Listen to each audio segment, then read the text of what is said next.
The entertainment industry is one of the foundations of our local economy. And you know what? If you don't invest in your foundation, pretty soon that foundation can leave and go to other cities and go to other states. So after the long strike last year, the hit on the local economy, it is very exciting that the industry is back. And now it's our job to make sure that it expands even further.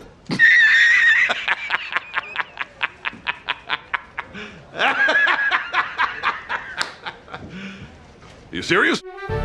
Nerderotic.com.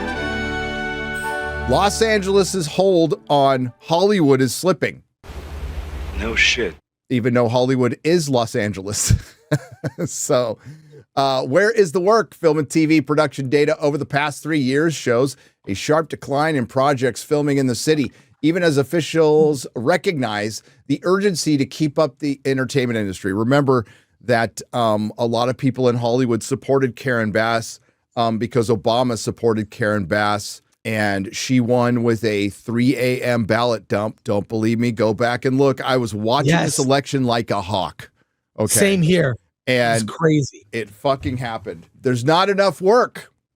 Gee, I wonder why. And especially not enough work to afford to live in Los Angeles. Superhero movies have fled to London. 3 major studios, Netflix, Paramount, and Lionsgate, have inked expansive deals to build or lease in new bases like New Jersey, or states like Georgia, Louisiana, and New Mexico are fighting for their share of projects with their generous tax incentives, while Illinois is becoming a player in its own right. And that's not to mention California's longtime rival, New York, which has commanded a large share of the entertainment industry for decades and looks to grow its presence too. In LA, like in other locales, studio lots are touting themselves as open for business for influencers to set up shop and fill the gap left by the decline in networks' orders for TV episodes and scripted series. So they're calling out for influencers to take studio space? Really? Dude, those volume stages are going for half of what they used to charge. No one is booking the volume stages. They're too expensive. It's also AI can basically do what a volume stage does. They invested all this in the volume. Then too many shows used it. It looked cheap. Now they can't fill the studios. Yeah. They're just empty. The volume is like a late stage Hollywood idea to make things cheaper. And if you like think about it just for a second, you're like, that was a stupid idea. Yeah. The thing costs millions and millions and millions of dollars to make. It's going to be looked at like in 5 years as like, they actually thought this would save them money. Yeah. It's kind of embarrassing, but whatever. And it didn't look good. It looked like shit. The Fox lot in Century City has a recent sunny pitch. For the first time in years, Fox studio lot stages are available for booking. Other studio operators are consolidating their assets, putting up for sale signs on soundstage complexes that don't have an anchor tenant. Think a TV series that shoots for multiple seasons. The operator of Radford Studio Center, I told you about this, Chris, a historic Studio City complex that CBS sold off in 2021 for $1.85 billion as part of Paramount's then effort to slim down assets and streaming, is reported to have defaulted on its $1.1 billion loan. That's a big loan to default on. Yeah, it's pretty huge. Victor Coleman, a CEO of Hudson Pacific, the soundstage operator behind Sunset Bronson Studios in LA, which Netflix leases, says in November that the state of local officials took the industry for granted for a very long time and realize now that they have to be competitive. And don't they always realize it when it's years too late, Chris? Jesus Christ. The exec added, it's clearly evident that they recognize they need to do more. Chris, they need to do more. You know what? Have Mark Ruffalo call half the country evil again. Oh, yeah, I think you need to do that. You haven't even seen, have you seen the stuff coming out of Sundance? We used to cover that festival aggressively. Everything is so politicized. And I saw a montage of celebrities like Natalie Portman, Olivia Wilde, among others. They're all saying the same thing. Oddly, all these actors are all from the same talent agency, CAA. So it's like they're saying, I've never been more proud to be an American, never been more embarrassed to be an American. Yeah. And then all these others, They're given talking points, and it's so inauthentic. And this is where Hollywood is going to meet its biggest foe, authenticity. They're going to have to be authentic. And I can tell you ways they can do that, because of course they're making shit up and they're writing scripts, but there's an authentic way to do that to make you more likable. But you have to be honest about it. So you can't come out like when you have a giant fucking piece of shit TV show and movie and it's flopping and they're going, this is actually a success. You got to stop doing that. You got to come out and say, we did our best. People don't like it. And obviously it's not doing very well. So we need to change. People will like that. People will be like, all right, he's real. The guy said, hey, we tried our best. Doesn't even make excuses. Just goes, yeah, it flopped. Yeah. It sucked. We got to turn it around. Yes, I think Americans are very forgiving. But what I want to know is, I don't blame the actors because they're dim-witted and they're I do. empty vessels. They don't get off that easy. Being dumb is not an excuse. You know what? If I'm a retard and I commit a murder, do I get off because I'm a retard? Here's what I want to know. So they were obviously told by someone within the agency these are the talking points. Who gave the people at CAA the talking points to give to their celebrity actors that are at an event in Utah where the press from all over the world is there? So who is giving those talking points to CAA to give the empty vessel actors to repeat it with conviction and tears like that moron Jimmy Kimmel? Well, yeah, okay. Two things can be true. It is the talent agencies, and the talent agencies are they are one side of the aisle, and they are activists. Yeah, and that's what has led to a lot of the activism in Hollywood comes directly from the talent agencies. But you know who's dictating that? Yes, who? The Democratic Party. Yes, I know. But go look at who Obama's one of his main advisors. His brother was one of the biggest agents in Hollywood, and how many people from the Obama administration work in Hollywood? They know, they understood. This is why fucking the right wing got their ass handed to them. And while they were sitting there going, well, there's just nerds in their basement, and why does anybody care about this stuff? It's all gay and retarded anyway, and not understanding like how important it is to our culture, our overall. And now they're understanding, right? Some still don't. And it's late. It's awfully late. Who was writing speeches for Biden? Katzenberg and Spielberg were advising speeches for Biden. Los Angeles shoot days, the big picture, filming in the city across features, series, and commercials has fallen sharply in the past 3 years. Chris, how many times do we get an article like this now? It's like twice a year on the reg. Yeah.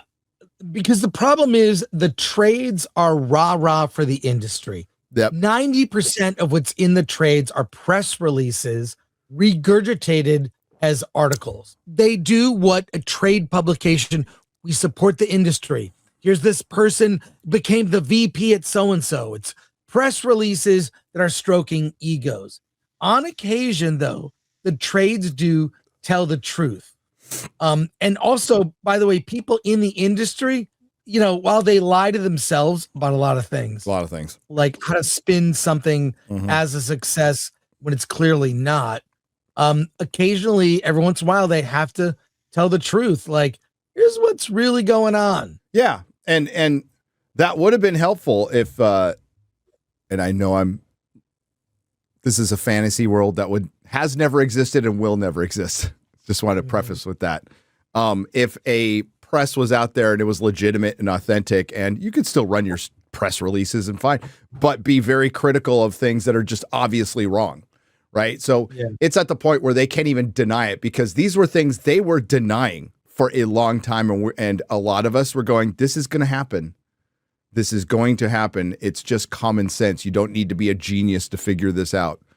It costs more to work and live somewhere. That's going to bring the price of everything up.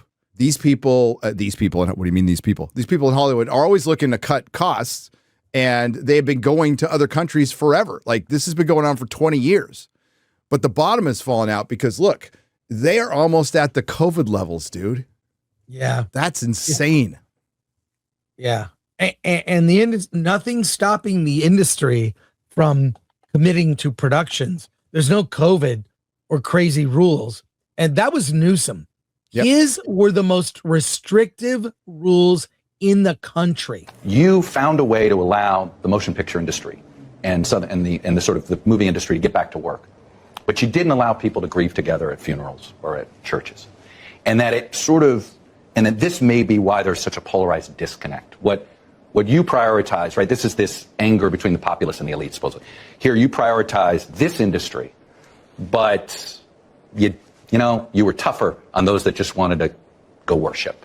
What do you say to that, Chris? I think there's a lot of humility, and we didn't know what we didn't know, and it was hardly it was we, collectively. I understand that. I think all of us, in terms of our collective wisdom, we've evolved. We didn't know what we didn't know. We're experts in hindsight. We're all geniuses. But think about what you ended up collectively prioritizing. You're prioritizing industry, one specific one, but then didn't prioritize maybe ones whose maybe values you didn't connect with. I don't think it's a binary. There was iterations within that theme. Now the full view of 2025 is starting to come into focus, with multiple production indicators reports showing the full year or multi-year data points beyond the sober quarterly updates. The latest arrives from Hollywood data provider Luminant, which released its annual report on January 21st, showing, in its words, a staggering 24% drop year to year in major scripted film and TV projects shooting in LA.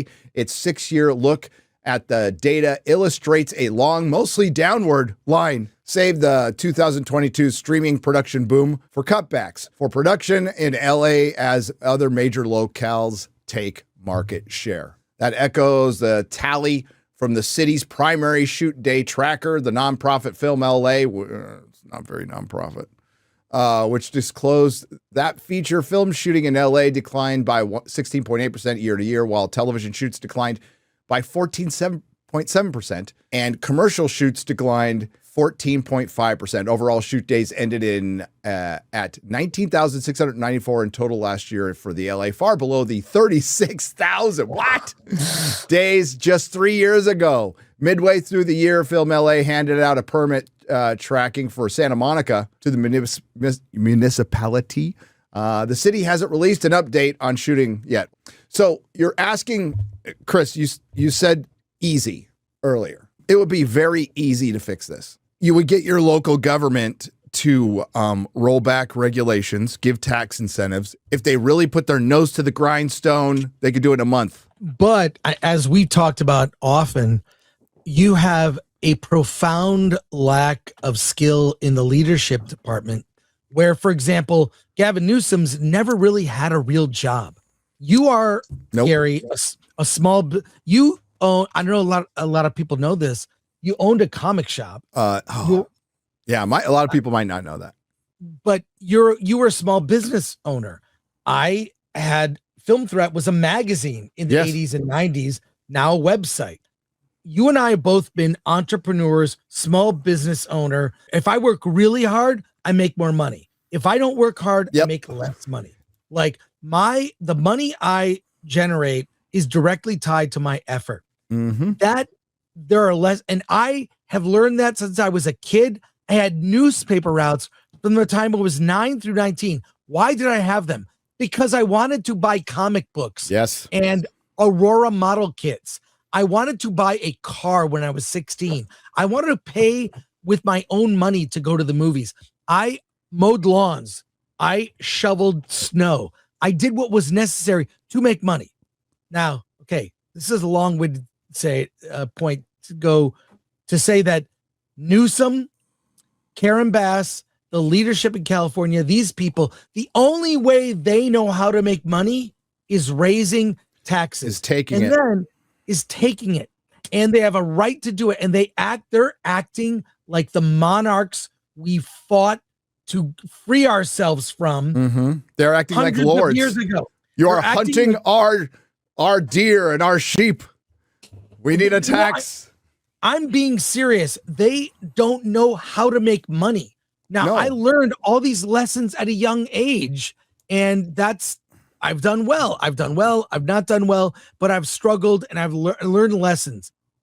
Newsom, Bass, the current monarchy in California are just god awful. There's uncreative because they've never had to do that. And additionally, it's about being responsible with allocating funds. How do you allocate money? How do you influence better behavior? How do you influence and what incentives are you giving? You know, whether it's tax breaks. I'm not talking about giving money. I'm talking about just roll back regulations to make it cheap. You know, Donald Trump had to step in to fix the building permits for the people whose homes were burned down a year ago. It's ridiculous where we're at. The people, the leadership in California is terrible. We have to change it. Spencer Pratt, there's a good chance he might become mayor of LA. I would love that. That's crazy. I would love I think it. it's funny. But this is what I'm scared about. There's going to be a midnight dump of ballots. It's bullshit. I would absolutely count on it. Spencer Pratt, if he's smart, he has to prepare for that.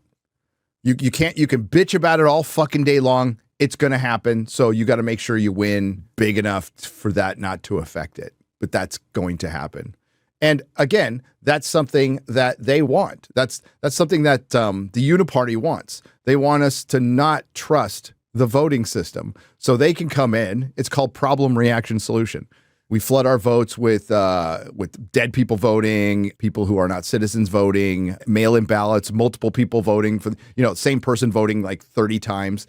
And that makes the public distrust the entire system. So they could come in and go, we'll save you, plebs. We'll redo to the system. And it'll be totally, and as soon as they say the word fair, they are balancing it to stay in power. That's all it is.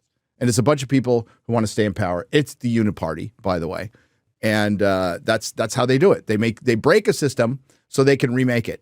Well, one thing that I'm confident, there are going to be a lot of arrests, and people are definitely going to pay for or be accountable for all the bad behaviors.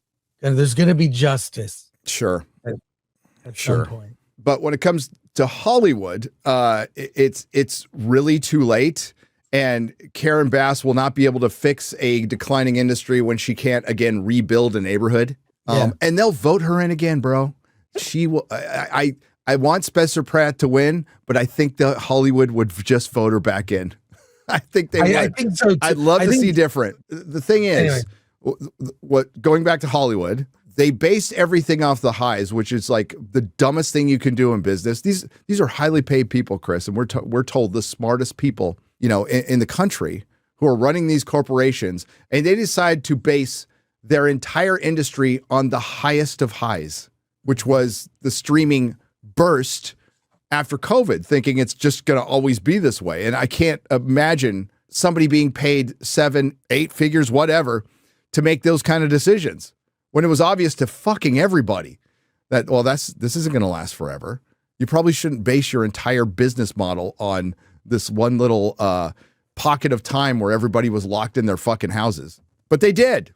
And now they're in this mess. Scroll down a little bit.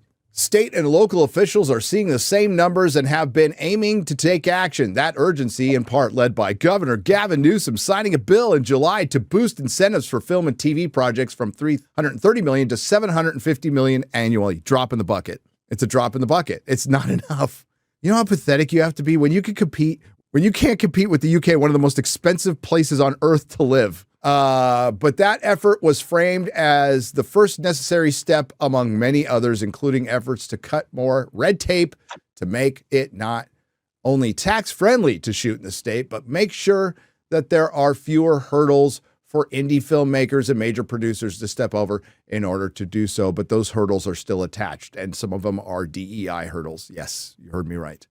To that point, the office of LA Mayor Karen Bass, who's running for re-election in a race that voters will decide upon in June. Oh, it's coming up. Wow. I didn't know that. On January 15th, released a list of actions taken to make it easier for Film LA. That includes a proposal to lower fees to shoot at the iconic Griffith Observatory, because people have been just dying to shoot at the Griffith Observatory, Chris. That is going to fix Hollywood. Shooting at the Griffith Observatory. Why they made it hard to shoot there, I don't know. It's so pathetic. I don't see it changing unless you get radical change, like that Riverside sheriff that's running for governor. And by the way, both California and New York are going to lose congressional seats because of population leaving. Yeah, they're all going to Florida and Texas and Tennessee. What's the other state they're going to? They may gain, and those states may gain congressional seats. A lot of people going to Florida, Tennessee, Texas, and Texas is getting big. It's getting big, and we're not ready for it. It's fucking Californians. Yeah. Stay out. We're full. Nerderotic.com. Please subscribe.